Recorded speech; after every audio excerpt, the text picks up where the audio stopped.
순정 기능으로 통화 녹음? 이건 레전드다. 지금부터 통화 녹음을 시작합니다. 뭐야? 야, 얘 이제부터 통화 녹음 한댄다. 이 사람 통화 녹음 한대요. 네가 말하는 거 하나하나 증거로 삼을 거라고. 조심히 말해야 할 걸 지금부터.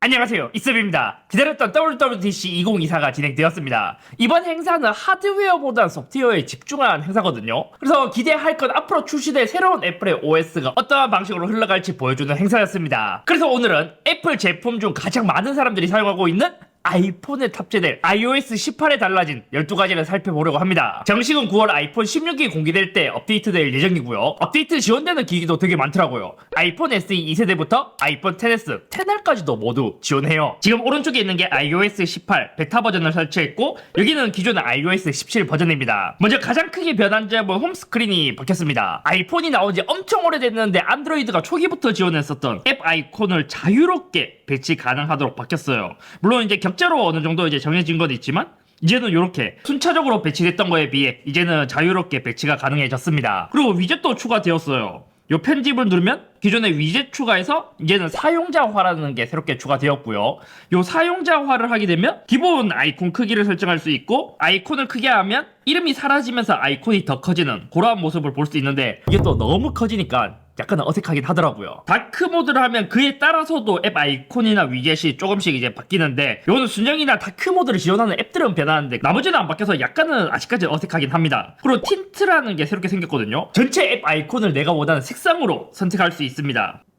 내가 원하는 컬러로 전체적으로 조절할 수 있고요. 이렇게 이제 약간 좀 보랏빛 돌게 하면 이런 느낌이 나요. 배경화면이나 여러가지 커스텀을 좋아하시는 분들은 좀 이제 전체적으로 통일성 있게 만들 수 있을 것 같긴 한데, 저는 개인적으로 앱 구별이 잘 안 가긴 하더라고요. 컬러도 이렇게 하면 내가 원하는 컬러를 배경화면에서 따서 그 컬러를 선택할 수도 있고요. 그리고 위젯도 특이하더라고요. 지금 이렇게 누르잖아요. 위젯을 지원하는 앱들은 이렇게 지금 앱을 딱 누르면, 앱에서 이렇게 누르면 지금 기본 앱, 이런 기본 위젯으로 바꿀 수도 있고요. 크기 조절도 가능합니다. 만약 위젯에서 그냥 앱만 쓰고 싶다, 그럼 그냥 앱만 이렇게 만들 수도 있고요. 아니, 홈 화면에 디테일이 또 좋은 게 뭐냐면, 여기 버튼 있잖아요.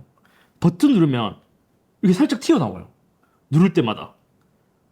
누르고 있으면 계속 튀어나오고, 떼면 사라지고, 액션 버튼도 이렇게 나오고. 애플이 생각보다 이러한 디테일에 좀 미쳤습니다. 제어센터도 새롭게 바뀌었습니다. 기존 제어센터의 모습, 새로운 제어센터의 모습은 완전 커스텀이 가능하도록 바뀌었어요. 일단 이제 전원금 버튼도 오른쪽 위에 들어갔고, 왼쪽 위에는 플러스 버튼이 새롭게 생겼습니다. 아이콘도 좀 달라졌죠. 기존엔 약간 네모난 느낌이었다면 지금은 동그랗게 바뀌었습니다. 그리고 지금 보면 이제 왼쪽과 오른쪽이 이제 조금 다른데, 저한테 맞게 약간 커스텀을 하고 있는 과정입니다. 밑에 있는 건 순서를 바꿀 수 있었지만 기본적인 건 건들지 못했거든요. 근데 이제는 완전 풀 커스텀이 가능해졌습니다. 지금 이렇게 플러스를 누르면 완전 풀 커스텀이 가능한데, 이것도 완전히 자유롭지는 않지만 어느 정도 이제 커스텀이 가능하게 바뀌었고요. 그리고 여기서 재밌는 건 이런 아이콘을 크기도 조절할 수 있습니다. 예를 들어 모드는 지금 변경 불가능하잖아요. 이렇게 지원하는 것들은 이렇게 크게 넓힐 수도 있고요. 이런 것도 더 크게 이런 식으로 만들 수 있고요. 이게 재밌습니다. 이렇게 제어센터도 그룹화가 가능해졌어요. 여기 보면 여기 이제 스크롤하면서 이렇게 바꿀 수 있거든요. 제어 항목 추가도 할 수 있고요. 음악 같은 경우도 내가 원하는 대로, 아까 전에 제가 이제 만들었던 거 있잖아요. 이런 식으로도 할 수 있고, 지금 버그 때문에 약간 좀 이런데 이렇게 완전 키워서 할 수도 있고요. 그리고 홈도 더 키워서 내가 원하는 대로 할 수 있고, 데이터 통신에 관련된 것도 커스텀 할 수 있습니다. 근데 이것도 안에서 순서 변경이 가능하면 좋을 것 같은데 그건 안 되더라고요. 네, 이렇게 뭐 줄일 수도 있고 펼칠 수도 있고요. 그리고 내가 원하는 걸 새로운 페이지를 만들어서 여러 가지를 넣을 수 있는데, 아직까지 이게 많지는 않아요. 뭐 이제 간단히 이제 사용할 수 있는 것들, 이렇게 내가 커스텀해서 넣을 수 있는 것들이 이렇게 있습니다. 대신 이것도 이제 개선돼야 될 게 뭐냐면, 이걸 크기를 키우잖아요. 그러면 음성 메모할 때 여기서 뭐 추가적으로 뭐 빠르게 뭐 일시정지, 재생 이런 것도 들어가면 좋은데, 사실 이렇게 작게 하나 크게 하나 큰 차이는 없는데 정식 개선이 되겠죠. 그리고 파워 버튼이 생긴 것도 생각보다 많은 분들이 좋아하실 수도 있을 것 같고요. 그리고 잠금하면 또 기존 손전등과 카메라 이게 고정이 되어 있었잖아요. 근데 이것도 커스텀이 가능해졌어요. 예를 들어 잠금 화면에서 사용자화를 누르고 잠금 화면, 여기서 손전등을 빼고 아까 제어센터에 있었던 이제 여러 가지 기능들이 있잖아요. 그것을 커스텀 할 수 있게 바뀌었습니다. 이것도 뭐 알람이나 이제 앱을 실행할 수 있는 뭐 이런 것들도 들어갔고요. 이것도 원래 안드로이드에서는 예전부터 지원했던 건데 아이폰은 이제서야 지원해요. 동작 버튼도 조금 더 많이 생겼습니다. 요 동작에서 제어기가 새롭게 추가되었습니다. 제어기 아까 전에도 봤잖아요. 이제 제어센터에 있는 것들을 이렇게 사용할 수 있고요. 제가 스케줄이 바쁘다 보니까 매일매일 일어나는 시간이 다르거든요. 그래서 바로 알람으로 갈 수 있도록 이 기능도 새롭게 추가되었습니다. 그리고 손전등 기능이 이게 업데이트로 이게 지원이 가능한가? 라는 생각이 드는 게 뭐냐면 좀 신기하게 바뀌었더라고요. 예를 들어 손전등을 켜잖아요. 그러면 지금 여기 다이나믹 아일랜드에 이렇게 손전등 아이콘이 나오고요. 밝기 조절은 기존에도 가능했거든요. 4단계로. 근데 요거를 약간 조금 더 이렇게 슬라이드 방식으로 할 수 있게 바뀌었고, 더 신기한 게 뭐냐면 여기서도 지금 빛이 퍼져 있잖아요. 요거를 이렇게 줄일 수 있어요. 그래서 한 구간의 스팟으로만 이렇게 쫙 쏠 수 있고요. 여기서 더 늘리면 더 넓게 퍼지는, 이게 별거 아닌데 좀 신기하긴 해요. 다음은 사진 앱이 완전 그게 역대급 변화랄까요? 완전히 새로운 앱처럼 디자인이 완전 바뀌었어요. 지금 보면 기존 버전은 하단에 이렇게 탭이 있었잖아요. 근데 이제는 그러한 탭이 사라졌고 이렇게 아래쪽에 뭔가 이제 많은 것들이 몰려있는 듯한 방식으로 바뀌었습니다. 밑에 탭이 아예 사라졌기 때문에 연, 월, 모두 이런 식으로 표시할 수 있게 바뀌었고, 주민은 기존과 동일하게 가능해요. 그리고 전체적인 느낌이 어땠냐면 비전 프로 사진 앱이랑 비슷한 느낌이랄까요? 예를 들어 이렇게 있으면 약간 플로팅 된 것처럼 보이고요. 그리고 내가 어디서 찍었는지 위치나 이런 것도 왼쪽으로 몰려지고, 특히 이런 사진 이렇게 이제 썸네일 있잖아요. 썸네일이 양쪽에 약간 흐려지면서 비전 프로에 있는 사진 앱 느낌이 나도록 바뀌었습니다. 기존엔 영상이 이렇게 나왔잖아요. 지금 새로운 버전은 이렇게 약간 플로팅 되면서 나오기 때문에 그 뭔가 화면이 꽉 찬 느낌이 좀 안 들긴 하거든요. 근데 요거는 좀 더 써봐야 알 것 같긴 합니다. 그리고 필터 기능도 생겼습니다. 왼쪽에 요거 누르잖아요. 그럼 필터라고 있고 뭐 즐겨찾기, 편집, 사진, 비디오 이렇게 이제 구분해서 볼 수 있거든요. 근데 저는 왔다 갔다 하면서 스크린샷을 많이 찍고 한 방에 PC에서 정리하는데, 스크린샷 누르면 스크린샷이 정리되기는 한데 내가 핸드폰에서 찍은 스크린샷만 정리가 되고 다른 사람이 공유해준 스크린샷은 여기에 나오지 않는 게 좀 아쉬웠습니다. 그리고 X를 누르면 다시 이렇게 나오거든요. 이렇게 해서 기존에 있었던 앨범을 조금 더 보기 좋게 만들어주는 것 같기는 한데, 사실 이게 구글 포토를 써보신 분들은 알겠지만 구글 포토랑 거의 비슷한 느낌이에요. 그래, 생긴 게 비슷하다는 게 보다 기존에 있었던 기능이 좀 비슷한 느낌이랄까요? 여기서 이제 왼쪽으로 가면 뭐 요런 이제 사용자와도 가능하고, 오른쪽에서는 약간 베스트 샷을 보여주는, 완전히 바뀐 것에 비해 아직까지 체감적인 느낌은 조금 더 써봐야 알 것 같습니다. 메시지가 바뀌었습니다. 우리가 요즘 이제 카카오톡도 그렇고 여러 가지를 보면 우리가 일반적으로 답장할 때 뭐 네, 예 이렇게 답하기도 하지만 요즘은 이렇게 더블 탭해서 여러 가지 이제 반응을 보이고 이렇게 이제 빠르게 넘기곤 하잖아요. 근데 기존엔 이렇게 하게 되면 정해진 요게 너무 한정적이라서 조금 아쉬웠는데, 이제는 조금 더 이모티콘이 많아졌습니다. 그리고 진짜 좋은 게 뭐냐면 여기서 더보기로 누르잖아요. 그러면 메시지도 나중에 발송할 수 있는, 예약해서 보낼 수 있는 기능이 새롭게 추가되었습니다. 그리고 오늘이나 미래에 미리 보낼 수 있는, 예전에 또 아이메시지 쓸 때 그런 게 있어요. 이걸 꾹 누르잖아요. 그러면 이렇게 뭐 특수 효과로 보낼 수 있는 이러한 기능이 예전부터 지원했단 말이에요. 근데 여기서 이제 조금 더 재밌는 게 뭐냐면 텍스트의 포맷이나 이펙트가 새롭게 추가되었습니다. 이렇게 보면 이제 텍스트 효과라는 게 있고요. 이렇게 뭔가 이제 크게 효과를 준다거나 아니면 작게 하거나, 이것도 단어만 선택 가능해요. 예를 들어서 언더바도 끌 수 있거나 아니면 이렇게 이제 줄도 끌 수 있고, 아니면 처음에 이제 인상을 좀 강하게 주려면 여기서 떨림, 이런 텍스트 효과 줄 수 있는 거, 이거는 좀 재밌어요. 추가로 셀룰러가 되지 않더라도 아이폰 14 이후 모델부터는 위성을 통한 메시지 보낼 수 있는 기능이 새롭게 추가되고, 이제 아이폰도 드디어 GSMA 표준 규격 RCS를 지원하기 시작했습니다. 그래서 기존에는 아이폰끼리 고화질 사진이나 여러가지 뭐 일금 표시나 그런 걸 할 수 있었단 말이에요. 근데 요거를 지원하면서 이제 안드로이드 폰도 고화질이나 여러가지 기능을 쓸 수 있게 바뀌었습니다. 다음은 전화 앱도 개선되었습니다. 야, 진짜 이게 좋은 게 뭐냐면, 기존에는 원래 아이폰에서 통화를 끊고 나서 통화 종료 버튼 누르다가 이제 연타하다가 막 이렇게 이제 다른 데서 바로 전화로 넘어가서 전화가 걸려서 바로 끊고, 그런 게 너무 싫었거든요. 근데 이제는 이렇게 누르더라도 바로 전화가 안 걸리고 그냥 뭐 연락처로 가도록 바뀌었습니다. 여기서 만약 이제 바로 통화를 하려면 오른쪽에 통화 버튼이 생겼기 때문에 이걸로 이제 전화할 수 있는, 애플에 그렇게 고쳐달라고 해도 안 고쳐주던 게 이제서야 고쳐졌습니다. 그리고 드디어 아이폰에서 이제 통화 녹음을 공식적으로 지원하기 시작했어요. 물론 아직까지 베타 버전에서는 지원하지 않고 추후 업데이트로 지원할 예정이긴 하거든요. 이게 지금까지 지원 언어로는 뭐 영어, 스페인어, 프랑스어, 독일어, 일본어, 광둥어, 중국어, 포르투갈어 이렇게까지 지원하는데 한국어는 지원하지 않는다는 점. 통화 녹음은 iOS 18 이상은 다 되기는 한데 통화 요약하는 기능 있잖아요. 그거는 이제 온디바이스 AI를 써야 되기 때문에 애플의 A17 프로 칩을 탑재한 모델부터 지원한다고 합니다. 통화 녹음은 업데이트로 다 지원을 하는데 그 통화 요약만 아이폰 15 프로 이상 지원한다는 거예요. 그리고 그것도 생겼더라고요. 키패드에서 원래는 기존엔 이렇게 해도 아무것도 안 떴잖아요. 근데 이제는 만약 이렇게 누르면 86이 포함된 여러 가지 연락처를 바로 이제 빠르게 좀 볼 수 있게 이렇게 바뀌었습니다. 그리고 에어팟에 새로운 기능이 추가되었습니다. 에어팟 프로에서 새롭게 생긴 기능, 머리채 스쳐라는 게 새롭게 추가되었습니다. 이건 생각보다 되게 좋은 게 뭐냐면 에어팟을 착용하고 걸어 다니잖아요. 이때 전화가 오게 되면 전화를 받을 때 클릭하거나 이런 이제 동작을 해야 되는데 이제는 이렇게 하면 받아진다는 거예요. 자, 전화 거절할 때는 아마 도리도리 하면 되겠죠? 알겠습니다 하고 그냥 끊어버리는데요. 요거는 시리에게 말로 끊을 때랑 이제 동일한 반응이긴 한데 이렇게 제스처로 가능하다는 거, 이게 생각보다 되게 편할 것 같아요. 대신 아직까지 베타라서 그런지 전화 수락은 시리가 누구누구한테 전화 왔습니다 라고 이야기를 하잖아요. 그때 시리가 말을 끝나기 전까지는 고개를 아무리 끄덕여도 전화가 받아지진 않습니다. 제스처로 전화를 받거나 거절하는 기능은 에어팟 프로 2세대부터 지원 가능하고, 그리고 보안에서도 많이 원했던 기능이 새롭게 추가되었습니다. 이제는 별로 잠글 수 있는 기능이 새롭게 추가되었어요. 예를 들어 지금 제가 이제 사진 앱을 잠궈놨거든요. 이걸 딱 누르면 자, 지금 보안을 풀기 전에는 사진 앱이 보여지지 않습니다. 그래서 여기 다시 인식을 하면 이렇게 풀리는 앱별로 잠글 수 있는 기능이 추가되었고, 만약 인스타도 지금은 그냥 들어가지잖아요. 이때 꾹 누르고 페이스 아이디를 요구한다. 베타라서 번역이 어색하긴 하거든요. 근데 이걸 딱 누르면 앱만 잠글 거냐 아니면 앱 자체도 숨길 거냐라는 옵션이 새롭게 추가되었습니다. 만약 이 두 가지를 한번 해볼게요.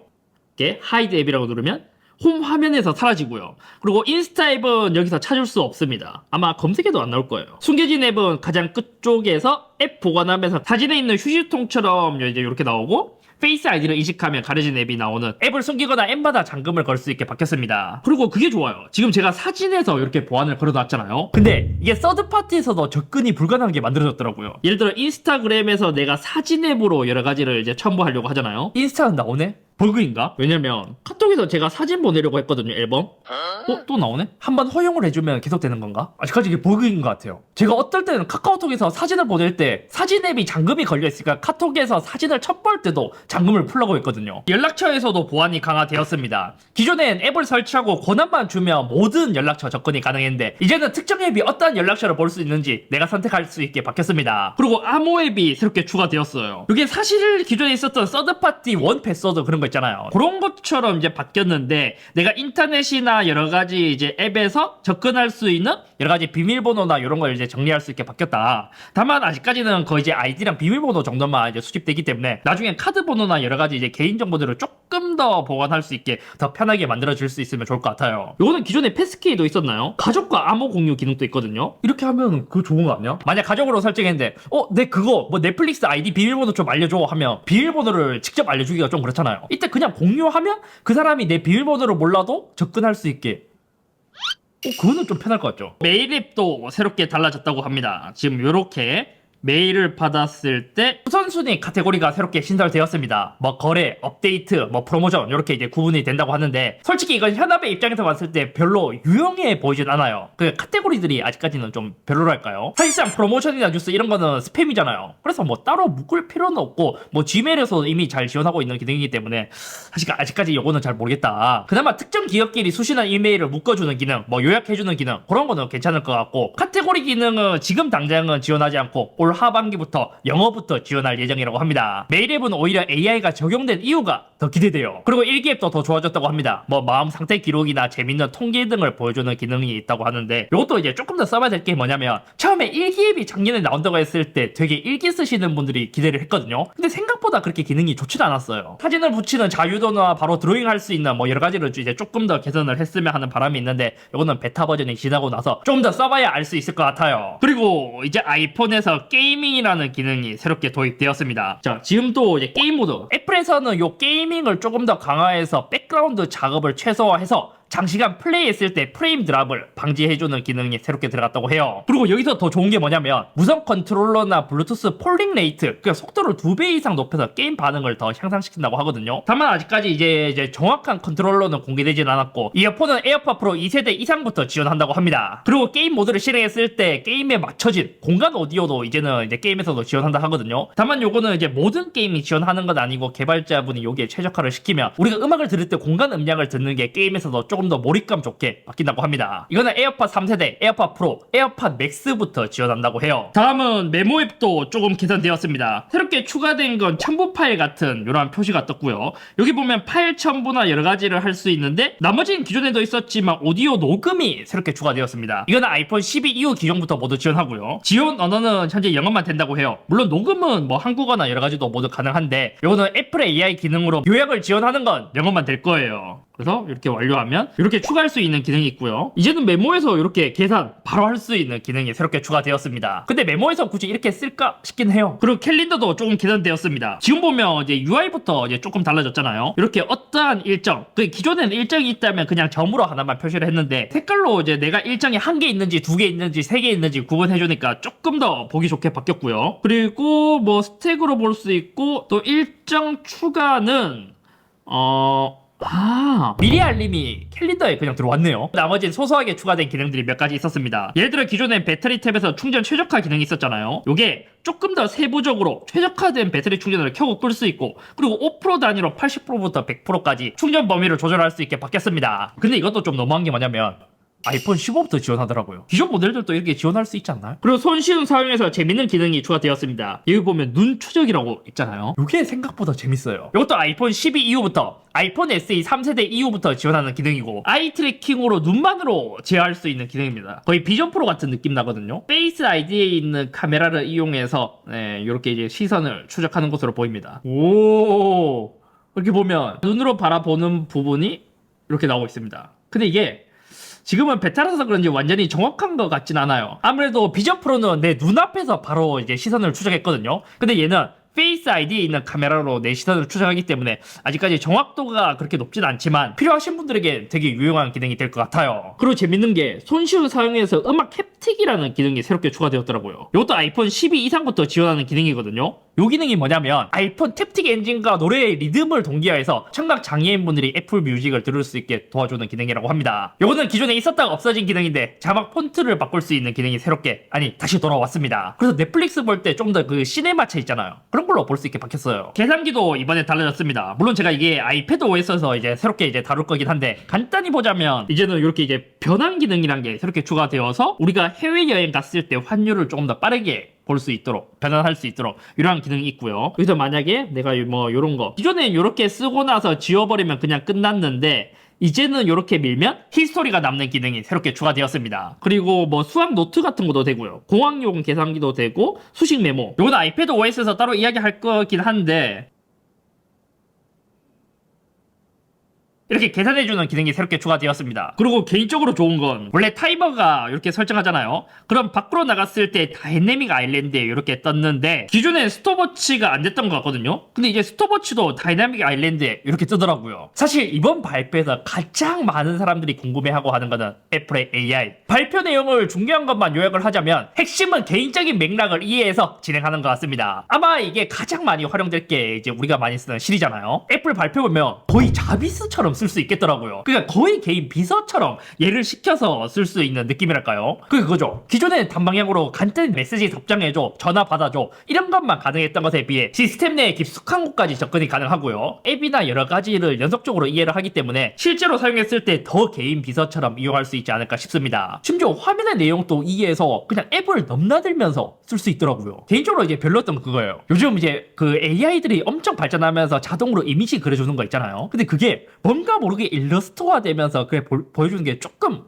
저는 개인적으로 그렇게 좋진 않았단 말이에요. 근데 그게 애플은 또 애플의 방식대로 또 디테일하게 표현하지 않을까 싶었는데 그거는 좀 비슷한 게 개인적으로 좀 아쉬웠습니다. 그리고 루머에서 나왔던 것처럼 오픈 AI, 그러니까 이제 챗 GPT 4.5가 이제 아이폰에 기본적으로 내장되기 시작했고, 만약 내가 이제 시리를 사용하고 있다가 추가 정보를 원한다면 아이폰 자체에서 챗 GPT를 쓸 거냐고 물어보고 허용을 하면 챗 GPT가 답을 해주는 방식으로 들어간다고 합니다. 그래서 이 기능이 적용되잖아요. 그럼 웬만한 건 이제 시리를 불러서 대부분의 업무들을 처리할 수 있고, 예를 들어 그런 것도 할 수 있잖아요. 있잖아요. 누가 나한테 영암에서 보자고 했는데 그게 언제고 몇 시지? 이렇게 하면 그것도 대답해 줄 수 있을 것 같고, 확실히 사용성은 기존보다 훨씬 더 많이 늘어날 것 같긴 해요. 다만 이제 아직까지 한국어가 어디까지 지원할지 그게 이제 좀 관건일 것 같고요. 지금은 이제 iOS 18 베타에서 지원하지 않고 나중에 가을부터 이제 지원할 예정이라고 하니까 나중에 업데이트가 된다면 테스트해보고 알려드리도록 하겠습니다. 대신 요거는 이제 지원하는 기기가 좀 적더라고요. A17 프로 이상, 애플 M1 이상 탑재된 기기들만 사용할 수 있고 지원 언어는 영어부터 될 예정이라고 합니다. 아무튼 오늘 여기까지이며, 다음에 이제 베타 버전이 계속 업데이트되고 이제 또 새로운 기능들이 업데이트되거나 더 많이 개선이 되거나 하는 기능들, 그리고 애플의 AI가 들어온다면 제가 그것도 테스트해서 재밌는 기능이 있다면 한번 영상으로 소개해드리도록 하겠습니다.